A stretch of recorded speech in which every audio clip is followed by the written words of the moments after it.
everyone, welcome to the Fortress of Solitude podcast. I'm your host, Sergio Pereira, and today I am joined by the man who made the Snyder Cut, Zack Snyder. Okay, I'm kidding. Hello. I'm kidding. He's not Australian, is he? I don't know where that came from. She likes to Zack Snyder's Australian. Like, all right. Who wants to see the DC extended universe? Sorry, it's not Zack Snyder. We tricked you. It was like it's better. It's the ultimate clickbait. It's Lois Qutob. Lois, dude, how you doing, man? I'm doing very well, and yourself? Yeah, I'm doing great. I'm actually super excited about this topic today because, as I said to you before, I've been clearing out a lot of my PlayStation games and finishing up stuff, and Miles Morales was there. It's been one of those games I've been enjoying it. I've been taking my time with it. Right. And, it just got me thinking, like the whole thing about Spider-Man is like, which Spider-Man is actually better? This is hard. This is like choosing between two of your favorite. It's like pizza and burgers. Like it's tough, man. You can't do this to me. But this is going to be the fun thing because I think it's okay to like both of them. Obviously, I mean you're going to have people from both sides are going to be saying, "Yeah, man, Miles is better or Peter's better." Yeah, it's going to exist. It's fine, and you're going to have people that love both of them equally. That's also okay. But what we're going to try to do today is we're actually going to try to break it up into like a logistical way, like a logical way of actually doing things, which is basically to discuss them in terms of their powers, their legacy, the ability to be part of a team, the supporting characters, obviously, for each of them, and the coolness factor. So, we're going to start off first with the powers aspect. Yeah. Now, for you, who has got the better powers here? Oh, dude, it's not even a competition. Like, I'm sorry, it's Miles, obviously. Yeah, okay, because obviously of the Venom strike and because he can turn invisible, correct. That's what I'm guessing. Yeah, it's got his camouflage, yeah, exactly. Yeah, I mean look, I do think you've got to cheer. Like, I think in terms of the factor of having better powers, I think Miles has got to cheer. But I do think there's a reason for it. Because if you had both Spider-Men essentially having the same sort of powers, it would be kind of pointless to have both of them in the universe because it's just like it's going to be like a cut-paste character. Exactly. And they kind of do different things. So if we were talking about the video games, which you mentioned now, the PS4 games or / PS5, not that anyone has one. If you do, what's up? Hit me up. So what I loved, what they did with the games is that like, if you played the first one, Peter being they're both scientists, but Peter being a scientist for a while, he has a lot of gadgets, that introduced like sort of new ways for him to use his abilities or expanded on them or whatever the case is. Yeah. And when I heard about Miles Morales, I thought about him having a bunch of gadgets as well. And I thought that kind of takes away from some of his abilities. But luckily, in the games, they actually held back how many gadgets he used, and they let his abilities shine. So I really like how they balanced that out. They kept his abilities relevant, and they used it in a cool way. Like, I thought invisibility was kind of OP, but they timed it and they made it like limited. You could only use it for so long. So I thought it was incredibly well balanced. Yeah, it's interesting you mention that because I do feel that you spot on there in terms of assessment of the game. You've got Peter as a scientist and Miles as more of like the powerhouse there, that he can literally go into any battle and just crush people with his like his Venom strikes, and he's super powerful. But it's kind of interesting in certain mediums because I think it's like, if I'm not mistaken, it's the Marvel Spider-Man, that animated series. Miles is also like made up to be part of as a scientist. He's also got So I think it also depends across the mediums. But I do find it's a very good comparison you make in the games in terms of showing off like the difference in characters, and I think it's done very well in that sense. Miles is still discovering himself in terms of like his powers and stuff, but he's like super powerful at the same time, whilst Peter is like he's got these incredible abilities. I mean, he's no slouch either. We've seen like what he can do. He's also super powerful, but obviously Miles, I think nicks it here. So look, I'll give you this one. Miles does take this. I think it's obvious. Thank you. On to the next one now. Legacy. Now, this actually, it sounds pretty obvious. I mean, everyone's going to say, obviously, Peter Parker. I mean, he's the first Spider-Man, and he's got the biggest history. But there is a shift happening because, especially after Into the Spider-Verse and a lot of the hype with the game now, Miles is coming up. There's a new generation out there. For them, that Miles is the top Spider-Man. Like, basically, Peter Parker's like Hal Jordan, Green Lantern. Like, no one likes him anymore. I wouldn't say no one likes him, but I think you make a good point because Brian Michael Bendis creates Miles after Death of Spider-Man in 2011. Okay. Yeah. So he's a reasonably new character compared to Peter Parker, which is like in the 1960s. He was created somewhere there, 1962, somewhere there. And yet he's garnered an insane amount of fame, like rivaling Peter.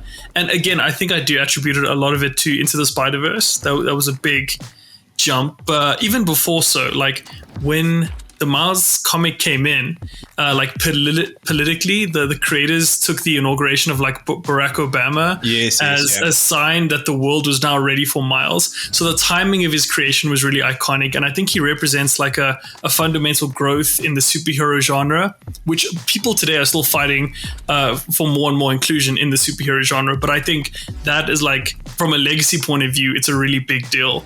And he cemented himself in like the hearts of comic book fans around the world really quickly. So I don't know. Yeah, man. I mean, the thing is with Miles, what is completely surprising, as you say, I mean, he's a relatively new character. Yeah. This is somebody that, we haven't, seen, like, I mean, what, it's like 10 years basically he's been around? 10 years this year. Yeah, exactly. And the fact that he's so popular, and the thing is, because I know especially at that stage as well, Marvel's tried sometimes, changing it over and like, having somebody take up different mantles, like, we'll have like Falcon taking up the Captain America mantle. Also, you had Jane Foster like taking over the Thor mantle, and they tried different things, and it always was a reactionary sort of like a knee-jerk reaction to it. People didn't dig it. But with Miles, it seems to be like different. Yeah. I think, when that idea was initially launched, there were obviously the detractors and the internet trolls. Oh, this sucks, whatever. Like, why can't it just be a new character? And I mean, like, you know what? I think that Miles has established himself now as obviously Spider-Man as well. There's two Spider-Man. Like, no one's actually, like saying anything about it. They're not saying, okay, well, but that one's Spider-Man. This was also Spider-Man. What's going on? And I think at the end of the day, it's testament to the character, like how far he's come in 10 years. Yeah. But I still do think, in terms of legacy, Peter still nicks it, because if you have to go to the average person in the street, whether it's like from our generation or previous generations, most people, when you say name me Spider-Man, they're going to say to Peter Parker. Okay. All right. So I think it's got that little bit of history there, a little bit of legacy. If I have to ask the average person, how did Miles get his powers? Give me a little bit of his backstory. Most people might not necessarily know it unless they watched Into the Spider-Verse. Whilst Peter, it's like everyone knows Uncle Ben's died so many times that he's like a character from Days of Our Lives right now. So that for me, I think it still edges it towards obviously Peter Parker. I think there's something to be said about the fact that you can use the same character for more than 50 years and still have him relevant. Peter's, I think, whole like creation, the whole duality between a normal dude, Spider-Man, like it's never gotten old somehow. Like, people have always found a way to twist it and tweak it, but at the end of the day, people are still in love with that idea. So I think maybe Peter nicks it here just because it's almost like timeless.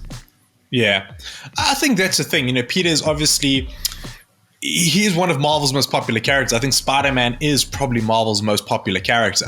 So the fact that he's still there at the top, it speaks volumes. But yeah, I mean, it's interesting to see, because I think there's more of excitement now at the moment to see like Miles in live action versus what I'd say with probably Peter. Like, obviously everyone wants to watch, the Spider-Man movies, but there's a certain excitement, like, okay, when is Miles coming? And I've noticed that amongst the, the comic book community, they want to see that.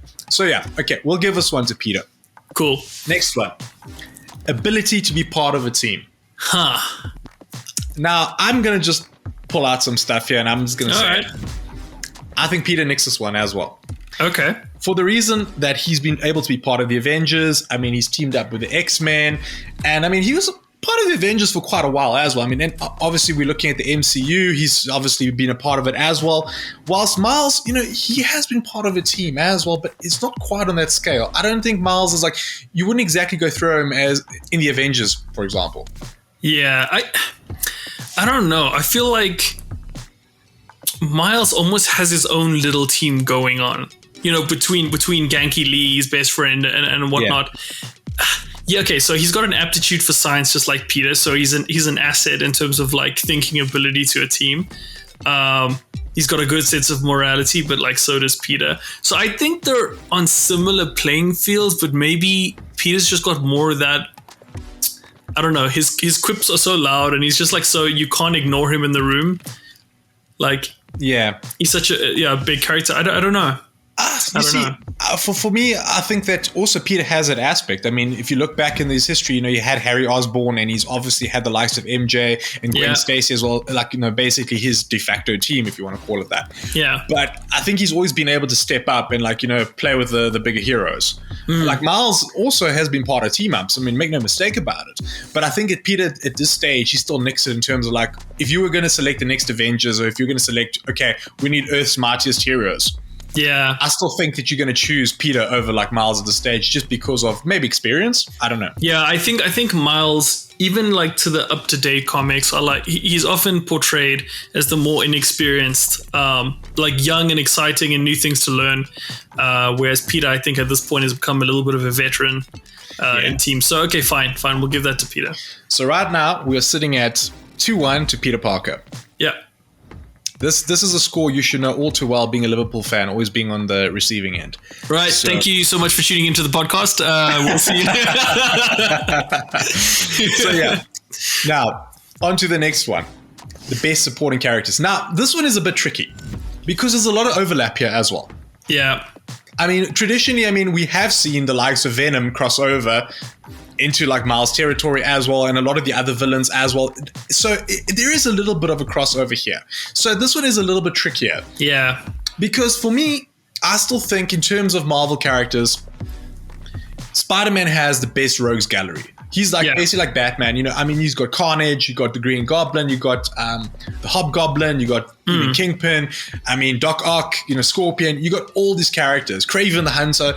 But at the same time, Miles also has a lot of cool characters, and I think especially his, like, relationship with the Prowler, for example. Yes, his uncle. That's what I was going to mention, yeah. But the Prowler also started off in Spider-Man. But I think the Prowler is a much stronger character in Miles' story versus what I found him in Peter's story. Like, I just find that the Prowler fits there.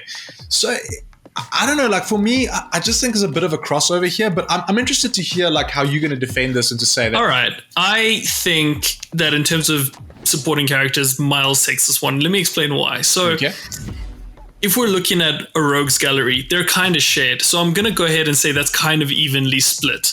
Now, when it comes to his, like, immediate supporting characters, I think Miles wins because the Prowler is a massive one.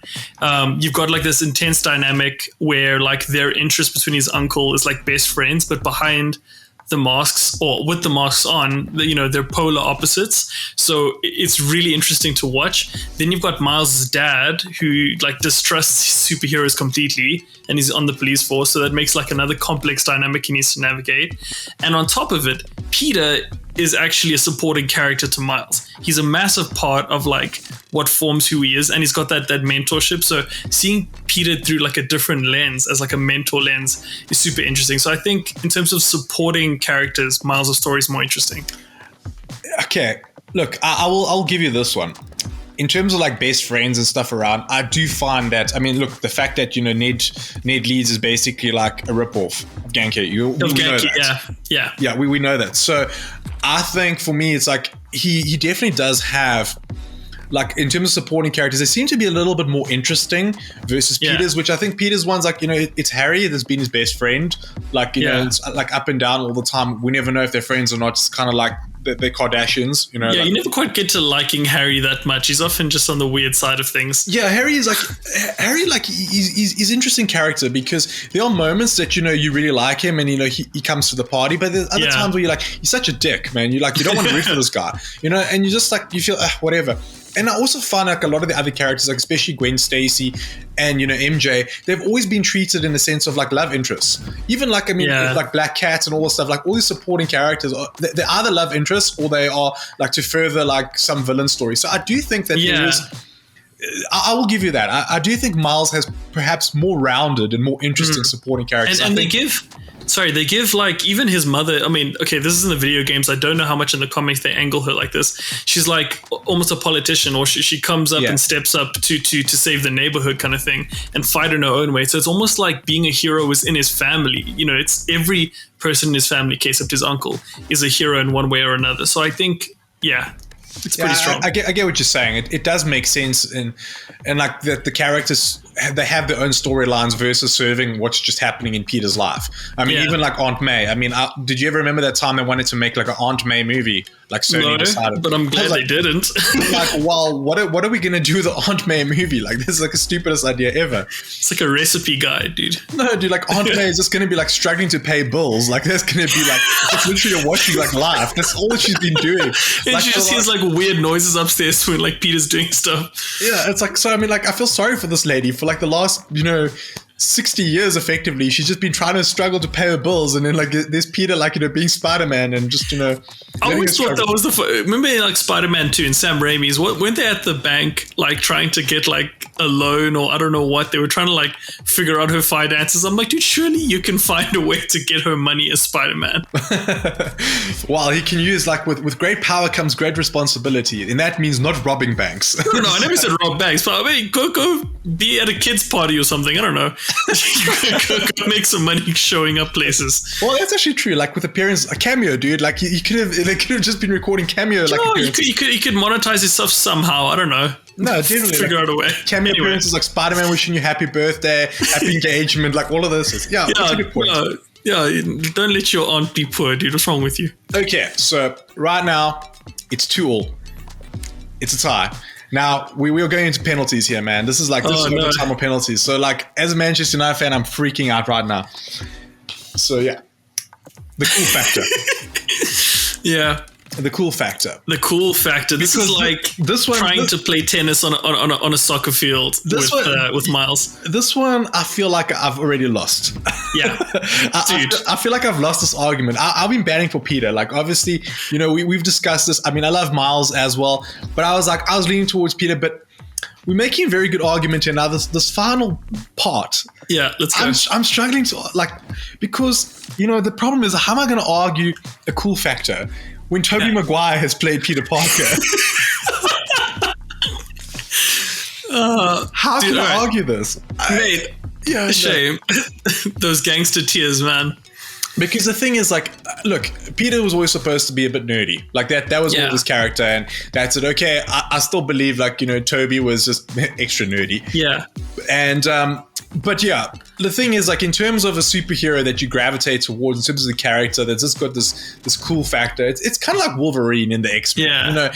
You gravitate towards Wolverine because, he's this tough guy, he's tough, he's bad at, like, you just know he's a bad dude, he's got a bad attitude, and you're just like, oh, okay, not a bad dude, but you know what I mean. Yeah. And to be fair, yeah. And I just find that he's just got this cool factor, like swag to him. No one's going to say they're like Cyclops. Why would he think he's a Cyclops? Oh, please follow the rules and don't forget to track your time. I mean, come on. Like Cyclops is like a manager, dude. Like, he's like equal to the anti-bullying posters you see at school. He's just there. Yeah, exactly. You're just like, you just know you're not going to like Cyclops. And like Peter Parker kind of feels the same way. He's just like this nerdy little guy is always studying, always doing the right thing. And I'm not saying it's a bad thing, but like, especially if you're a kid, who are you going to identify with? The guy who wants to have fun, or the dude who's just like spending time, like, working on his science experiments? To be fair, I think like they did a 180 with Toby because like I didn't enjoy this, but they made Andrew Garfield, in my opinion, too cool. Yeah, like, with the skateboard and all of that. Oh, come on, man. He was just, everything was like hair flipping. Like, everything was like the way he spoke to people. It was just too smart, too chilled. Everything was off the cuff. Look at Andrew. I mean, Toby. He suffered, man. He suffered.